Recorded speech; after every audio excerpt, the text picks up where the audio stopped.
Nile raconte à Aggie avoir été agressé en sortant de son bureau, puis évoque brièvement l'entretien qu'Aggie a eu avec les parents de Madison. Aggie lui confie avoir été surprise de les voir prendre la défense de Nile. Celui-ci lui demande alors combien de fois elle a réellement vu l'agent Abbott. Aggie répond seulement 2 fois. Nile l'avertit de ne pas lui faire confiance, présentant l'agent Abbott comme instable. Aggie commence à le croire et se range peu à peu du côté de Nile. Martin appelle son fils, qui l'attend pour mettre en place son plan contre la conseillère Benitez. Il est accompagné de Rick, qui continue de juger Nile imprudent. Martin affirme soutenir son fils uniquement le temps du projet, avant de ne plus vouloir s'en mêler. Aggie et Nile continuent de passer du temps ensemble sans que Nile ait prévenu sa femme de son absence. Au cours de la soirée, Nile entre dans la chambre de Cooper, ce qui trouble Aggie, qui n'y était pas entrée depuis des années. Elle se confie alors à Nile sur l'arrestation de son père lorsqu'elle avait 12 ans et sur l'enfance instable qu'elle a connue, une situation qu'elle voulait éviter à son fils Cooper. Rick retrouve ses hommes de main, Johnny et Eddie, qui doivent l'aider dans son plan contre la conseillère Benitez. De son côté, Nile couche Aggie, endormie dans le lit de son fils, avant de rentrer chez lui très tard dans la nuit. Nina l'attend et lui demande où il a passé la nuit. Nile répond qu'il était chez Aggie. Nina lui reproche de la laisser trop souvent seule et estime qu'elle devrait tout lui devoir, mais ils passent finalement la nuit ensemble. Le lendemain, Aggie se réveille malade à cause des excès de la veille. Une manifestation se prépare sur le chantier des Jarvis, à laquelle se mêlent les hommes de main de Rick. De son côté, Nile se rend sur un parking pour s'approcher discrètement d'une autre voiture que la sienne et en retirer les plaques d'immatriculation. Erika s'inquiète de l'absence prolongée d'Abbott au bureau et du fait qu'il ne répond pas à ses messages. En réalité, Nile a placé son corps dans la voiture stationnée sur le parking et récupère tout ce qui pourrait permettre de l'identifier. Nina rend visite à Rick pour lui dire qu'elle a remarqué des bleus sur le corps de Nile comme après une bagarre et pense qu'il n'a pas passé toute la soirée avec Aggie. Nile conduit ensuite la voiture de l'agent Abbott, dans laquelle se trouve son corps, jusqu'à une presse automobile afin de s'en débarrasser. Aggie rend visite à Kelly, qui refuse de l'écouter. Aggie insiste néanmoins pour lui avouer son égoïsme concernant son livre et son exposition, ainsi que le fait d'avoir été trop loin dans sa haine envers Teddy. Elle lui confie qu'elle l'aime toujours et qu'elle a besoin d'elle, mais Kelly refuse de renouer. En sortant, Aggie reçoit un appel de Christopher, le frère de Madison, qui souhaite la voir dès aujourd'hui au sujet de Nile. Lors de la manifestation sur le chantier, les hommes de main de Rick provoquent une émeute entre les manifestants et la police, ce qui nuit à l'image de la conseillère Benitez dans les médias. Aggie retrouve Christopher, qui lui demande si elle pense Nile coupable de la disparition de sa sœur. Aggie confie croire en l'innocence de Nile, ce qui met Christopher en colère. Il lui explique que sa famille a aidé à rembourser la dette colossale contractée par les Jarvis pour le chantier, en échange d'un pourcentage des parts, et que Madison a disparu 1 an après ce prêt consenti par ses parents à son mari. Christopher indique ainsi que ses parents dépendent de la réussite financière du chantier de Nile. Il ajoute qu'il trouvait sa sœur très effrayée quelque temps avant sa disparition et interprète son dernier appel comme un appel à l'aide. Il confie à Aggie une boîte contenant les affaires personnelles de Madison, qu'il a récupérées dans son appartement après sa disparition. Erika ramène ses enfants chez son mari, qui lui annonce avoir contacté un avocat pour leur divorce. Il lui dit avoir découvert sa liaison avec l'agent Abbott et se dit prêt à lui pardonner, mais Erika refuse d'en discuter. De retour chez elle, Aggie ouvre la boîte confiée par Christopher, contenant des objets ayant appartenu à Madison. Elle y découvre un carnet d'ornithologie, l'une des passions de Madison, dont une page a été découpée. Aggie comprend qu'il s'agit de ce que tous avaient pris pour un mot d'adieu laissé par Madison. De son côté, Nile jette les affaires personnelles de l'agent Abbott à la mer. Alors qu'il s'apprête à jeter le téléphone de l'agent, celui-ci sonne. C'est Aggie qui tente de le joindre. Elle lui envoie des messages preuve que Nile a fait disparaître son ex-femme Madison. Face à cela, Nile se fait passer pour l'agent Abbott et lui répond d'attendre qu'il la recontacte et de ne rien dire à personne. Comment penses-tu que Nile va réagir face à la découverte d'Aggie à son encontre? Nile se rend dans le hangar où il retient Teddy enfermé, se demandant ce qu'il va faire de lui après les messages d'Aggie évoquant des preuves de ses crimes. De son côté, Aggie se rend à l'appartement de l'agent Abbott, mais trouve porte close. Elle demande au gardien de lui ouvrir en se faisant passer pour une cousine, mais celui-ci refuse. L'équipe de campagne de la conseillère Benitez s'inquiète des conséquences de la manifestation qui a dégénéré, causant un important préjudice politique car les violences sont attribuées à ses sympathisants, mais la conseillère refuse de se laisser influencer. Aggie prétend devoir déposer une valise auprès du gardien afin de le distraire et en profite pour voler les clés de l'appartement de l'agent Abbott. Elle s'y introduit et découvre des traces de soins indiquant que l'agent s'est soigné après une morsure à la jambe. Elle décide alors de fouiller son bureau. Parallèlement, la conseillère Benitez organise une conférence de presse durant laquelle elle attribue les violences de la manifestation aux Jarvis, qui suivent l'intervention depuis leur entreprise. Martin décide de prendre le relais pour poursuivre les négociations avec la conseillère Benitez à la place de Nile. De son côté, Nile demande discrètement à Rick de le rencontrer plus tard en privé pour discuter d'une affaire. Aggie poursuit la fouille du bureau de l'agent Abbott et y découvre la clé USB contenant les fichiers de Nile. Alors qu'elle s'apprête à l'ouvrir sur l'ordinateur, quelqu'un tente d'entrer dans l'appartement. Aggie se cache et voit Erika entrer, à la recherche de l'agent Abbott. Alors qu'Aggie tente de s'enfuir, Erika la rattrape. Aggie justifie sa présence par son inquiétude face à l'absence de nouvelles de l'agent Abbott et révèle qu'elle détient désormais des preuves de l'implication de Nile dans la disparition de sa femme. Elle montre à Erika que la lettre d'adieu provient en réalité du journal d'ornithologie de Madison, à une date où elle avait réellement voulu mettre fin à ses jours et où Nile l'avait sauvée, comme l'avaient évoqué ses parents. Nile a donc conservé ce mot pour l'utiliser lorsqu'il a réellement voulu faire disparaître sa femme. Aggie montre également les traces de soins de blessures dans la salle de bain. Erika annonce vouloir faire appel à une équipe d'experts pour examiner l'appartement. Aggie lui remet aussi la clé USB, elles l'ouvrent ensemble sur l'ordinateur du bureau et découvrent le lien de diffusion en direct de l'enfermement de Teddy. Pendant ce temps, Nina est chez son médecin, qui lui annonce qu'elle est enceinte. À sa grande surprise, elle qui souffre d'endométriose et s'était rangée à l'avis de son mari, opposée à l'idée d'avoir des enfants, mais qui doute désormais. Aggie explique à Erika le vol des données sur l'ordinateur de Nile. Erika reçoit un appel d'un collègue à qui elle demande de localiser d'urgence le directeur du FBI. Elle récupère ensuite la clé USB et le camé d'ornithologie, affirmant vouloir les faire analyser par des experts, promet à Aggie de la rappeler dès qu'elle en saura plus et lui demande, en attendant, de ne pas approcher Nile. À la sortie de la clinique, Nina appelle son mari pour lui annoncer sa grossesse et son désir de garder l'enfant. À la grande surprise de Nina, Nile accueille la nouvelle positivement et lui propose d'en reparler plus tard. Martin appelle la conseillère Benitez afin de lui proposer un rendez-vous en tête-à-tête pour lui soumettre une proposition.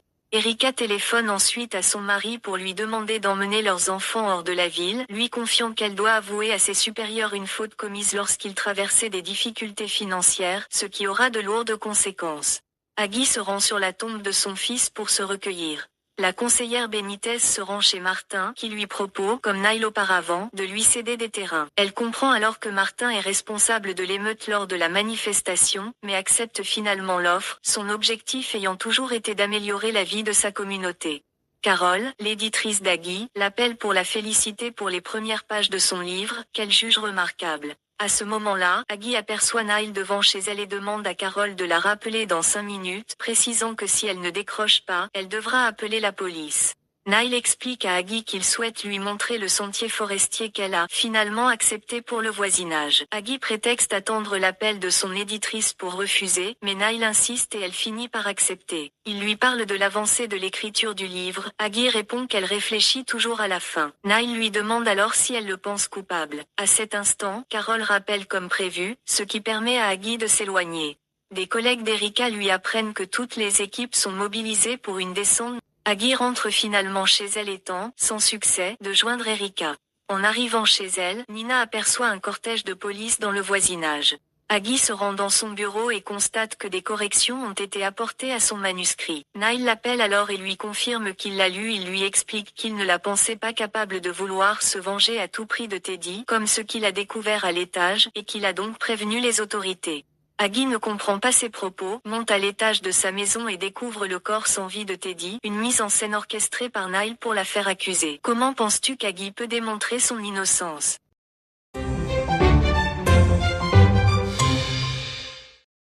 Quelques années auparavant, une brigade entière du FBI dirigée par l'agent Abbott interpelle l'équipage d'un jet privé et découvre d'importantes sommes d'argent dissimulées dans les sièges de l'appareil. En ville, lors d'une soirée mondaine, Nile demande à Nina de retrouver Madison afin de la présenter à Pedro Domingue, un collègue promoteur immobilier, mais il est interrompu par Ryder qui l'avertit de l'arrivée du FBI. L'agent Abbott procède en effet à l'arrestation de Domingue pour transport illégal d'argent. Cette interpellation, survenue dans sa galerie, met Madison hors d'elle, qui y voit une nouvelle attaque contre son mari Nile. De son côté, Ryder tente de rassurer les parents de Madison en leur garantissant que l'acharnement d'Abbott contre Nile n'aura aucune conséquence sur le chantier et donc aucun impact financier sur leur investissement. La soirée terminée, Nile explique à son père que le chantier a été financé pour moitié par les parents de Madison, et pour l'autre moitié par Domingue, dont l'argent provient d'activités illicites. Martin s'inquiète de la possibilité que Domingue conclue un accord avec le FBI pour les faire tomber, mais Nile pense plutôt qu'une taupe sévit au sein de leur équipe, l'agent Abbott ayant découvert trop rapidement les liens financiers entre Domingue et le chantier.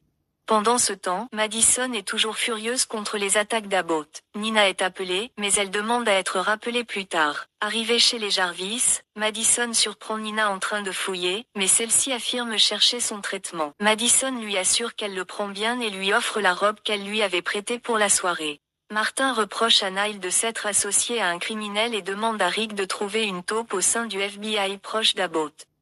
De retour chez lui, Nile interroge Madison sur Nina. Elle lui répond qu'elle la paye très bien et que Nina lui a permis de développer son réseau auprès de tous les galeristes de la ville. Nile remarque néanmoins que les deux femmes se disputent souvent et que Nina a libre accès à leur domicile, mais Madison ne croit pas Nina capable d'informer l'agent Abbott sur les Jarvis. Rentrée chez elle, Nina s'admire dans la robe offerte par Madison. Le lendemain, au bureau, Ryder confie à Nile sa crainte que le FBI retrouve le virement de Domingue vers son compte personnel. Nile lui propose alors de porter le chapeau pour l'entreprise, en acceptant quelques années de prison en échange d'une importante somme d'argent. À la suite d'un accident survenu lors de travaux de l'entreprise du mari d'Erika Frank, celui-ci risque des poursuites civiles susceptibles de leur coûter toutes leurs économies, mais Erika soutient son mari envers et contre tout. Par ailleurs, Ryder se rend auprès de l'agent Abbott et se déclare seul responsable du lien avec Domingue, mettant ainsi les Jarvis hors de cause. Cette déclaration met Abbott en colère, mais sa supérieure refuse de poursuivre l'enquête après les aveux de Ryder. Alors qu'elle se trouve au parc avec ses enfants, Rick approche Erika et lui fait comprendre qu'il est au courant des difficultés judiciaires de son mari. Il lui propose de payer la victime afin qu'elle abandonne les poursuites, en échange de l'aide d'Erika. De son côté, l'agent Abbott est de sa source, il s'agit de Madison, inquiète des soupçons de Nile. Abbott l'informe des aveux de Ryder, qui n'impliquent pas Nile, ce qui entraîne l'arrêt de l'enquête. Madison est furieuse après avoir livré tant d'informations pour rien. Elle confie à Abbott qu'elle sait que son mari la fera disparaître si elle tente de le quitter. Elle lui raconte avoir rencontré, 2 ans plus tôt, un sculpteur nommé Theo, ce qui avait rendu Nile jaloux. Quelques jours plus tard, Theo est mort lors d'une bagarre dans un bar, et Madison soupçonne son mari d'en être responsable, ainsi que d'autres disparitions non élucidées. Elle supplie l'agent Abbott de la protéger. Les deux se rapprochent, mais Abbott n'est pas certain de pouvoir assurer sa sécurité. Madison quitte l'entretien bouleversée et croise Nina, qu'il a localisée grâce à la géolocalisation, inquiète car elle a remarqué que Madison ne prenait plus son traitement. Nina lui annonce avoir reçu une offre d'emploi comme collaboratrice dans une galerie afin de faire progresser sa carrière. Madison lui répond qu'elle pense que Nina s'est servie d'elle, qu'elle la juge son talent pour devenir galeriste, et se moque même de ses origines modestes et de son physique. Martin appelle Nile pour lui annoncer que Rick a trouvé une source au sein du FBI capable d'identifier la taupe parmi eux, mais il exige qu'en attendant Nile reste discret. Plus tard, Nile croise Nina tard au bureau, venue déposer des dossiers. Elle lui annonce avoir démissionné. Nile lui fait alors part de ses soupçons, l'accusant d'être la source de l'agent Abbott. Nina lui révèle que la source est en réalité Madison, qu'elle a surprise avec Abbott alors qu'elle tentait seulement de la protéger, mais qu'elle n'en peut plus. Nile est sous le choc.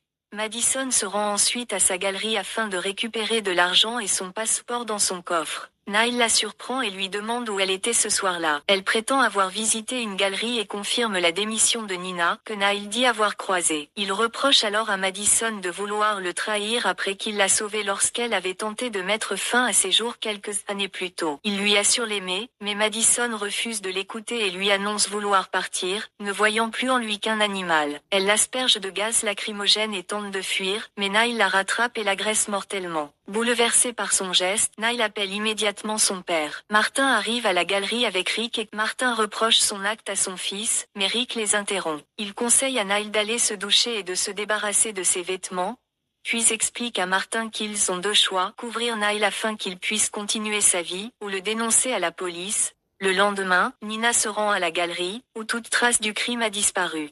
De son côté, l'agent Abbott tente de joindre Madison, qui ne répond pas à ses messages.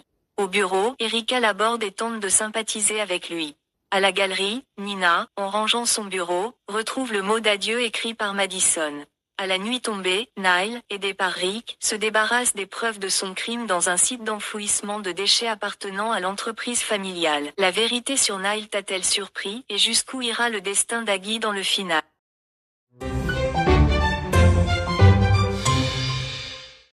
À la découverte du corps de Teddy chez elle et à l'arrivée de la police, Aggie s'enfuit dans la forêt voisine. Elle tente de joindre Erika, qui ne répond pas. Celle-ci se trouve sur la scène de crime avec son supérieur, lequel lui explique qu'Aggie nourrissait une rancune tenace contre Teddy depuis l'accident de Cooper et qu'elle aurait voulu se venger. Il lui précise que Nile a alerté la police après une supposée confession d'Aggie. Aggie appelle alors Kelly pour qu'elle transmette des preuves de l'implication de Nile, mais Kelly lui demande de se rendre. Comprenant que la police est de mèche avec Kelly, Aggie raccroche aussitôt. Aggie est de nouveau assaillie par des souvenirs du jour de l'accident. Elle s'était disputée avec Kelly, qui lui avait demandé d'emmener leur fils à un rendez-vous à sa place. Pendant ce temps, de retour chez elle, demande à un collègue de retrouver une copie de la lettre d'adieu de Madison. Entendant du bruit, Erika fait le tour de son domicile. Rick la met en joue, lui reproche de ne pas l'avoir informé que l'agent Abbott avait découvert des preuves contre Nile et récupère le carnet de Madison.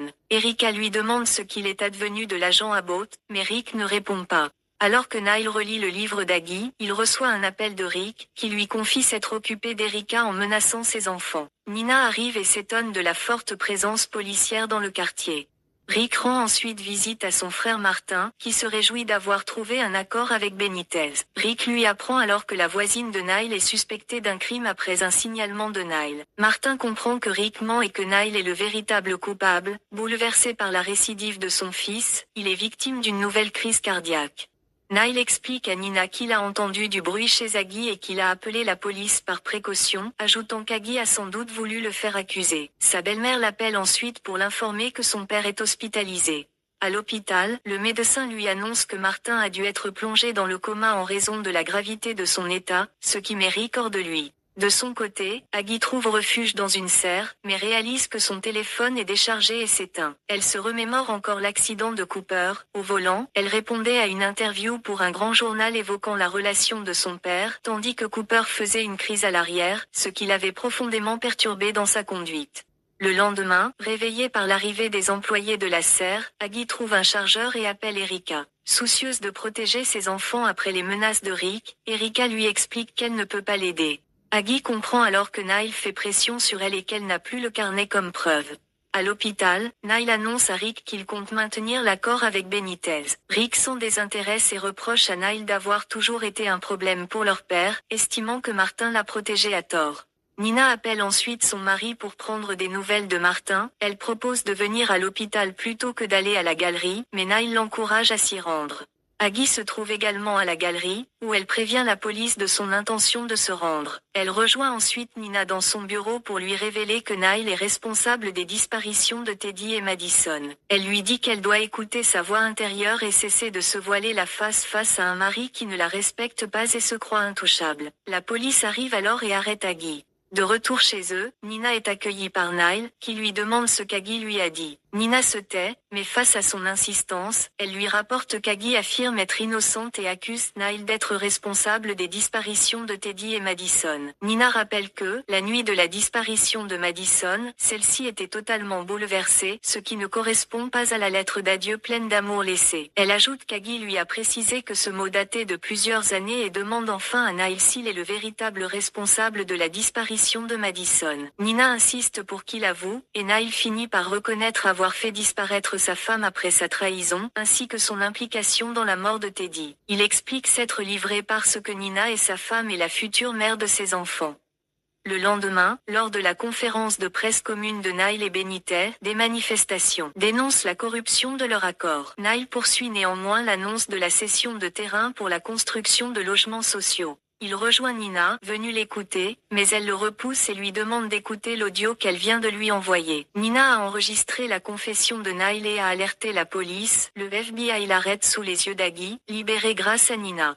Quelque temps plus tard, Aggie, qui a achevé son livre sur Nile, raconte que celui-ci a longtemps contesté l'enregistrement, le qualifiant de faux. Rick a toutefois témoigné contre lui en échange d'une peine allégée. après avoir mis fin au jour de son frère afin que Martin n'assiste pas à la chute de l'héritage des Jarvis.